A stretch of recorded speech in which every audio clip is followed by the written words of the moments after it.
for 5 minutes for his questions. Thank you, Chairman Palmer and Ranking Member Clark, for holding this important hearing, and thank you for our witnesses for testifying. Critical materials, specifically critical minerals, are required in many areas of manufacturing, ranging from products simple like a sunscreen, to light bulbs, to vital energy, and to defense applications. A steady supply of critical minerals is essential to protect America's economic and our national security. Unfortunately, for decades, we have ceded our advantage in the production and refining of these materials to other countries, specifically China. Over the last few years, we have seen the consequences of this domestic inaction as China bans or severely limits exports to the U.S. of critical minerals essential to our national security. Let's be clear. We cannot continue to allow our biggest adversary to control the supply chain for these materials.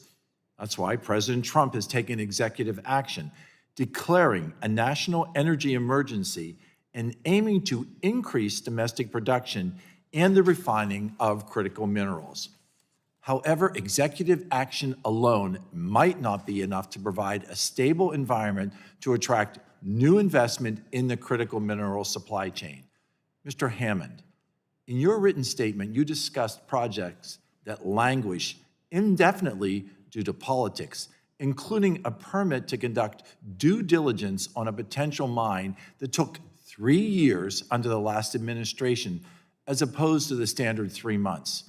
Would you please elaborate on how the priorities of an administration can affect the implementation of the permitting process? Sure. Someone can say that critical minerals is important, but if it's not a priority for an administration, you're not going to make any progress. In that case, like I said, a project stood still for 3 years for something that should have taken a matter of weeks. It was a project to drill sample holes from the back of a truck.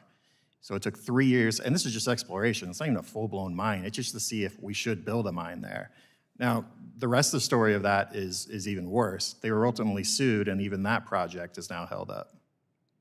Incredibly unfortunate, but revealing information you have provided with us. How can we ease companies' concerns over the instability in political environments to ensure that the forward momentum of the Trump administration remains through future administrations, Mr. Hammond? Sure, I think this Congress needs to look, as we've said earlier, permitting reform. I don't even like the term permitting reform because it's used so generically now. So more specifically, we have to look at narrowing the scope of NEPA and looking at exactly what we require of project applicants. If you wanted to do a project in this committee room, you'd want to study the committee room, right? You might even study the Rayburn building because it will probably impact the rest of the Rayburn building. But the way things stand right now in the mining community, you're not only going to be looking at this hearing room, the Rayburn building, you're probably also looking at the Dirksen Senate building over there as well to see what the impacts are. It doesn't make any sense. You have to narrow the focus of what project proponents are required to study. Recognizing it's a chilling effect that you're describing on instability, how that can affect domestic investments. This committee included a provision in the reconciliation bill to establishing a de-risking compensation program at the Department of Energy. Under this program, applicants would be compensated for unrecoverable capital losses resulting from federal actions that previously federal permitting projects made unviable.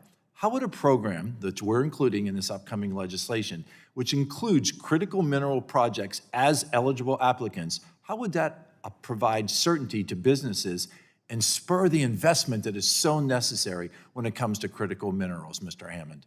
So I think a project proponent would look at that and see that the federal government is making a commitment. That would build confidence, and that's ultimately what you need before you make any kind of investment decision, and you're de-risking that decision. So anything we can do to build confidence through a program like that, I think the president's also talked about something similar, that if a future administration comes along and yanks a project, like in the case of Keystone XL, there would be compensation involved to make a future administration think twice before they just yanked a project that has already had billions of dollars invested in it. Under President Trump, and with cooperation from Energy and Commerce, this committee, we look to build that confidence. We must do more to capitalize on the positive progress that President Trump has achieved in such short time. And I look forward to working with stakeholders as well as my colleagues on this committee to take advantage of this finite opportunity. I thank you all for appearing here today. Mr. Chairman, I yield back.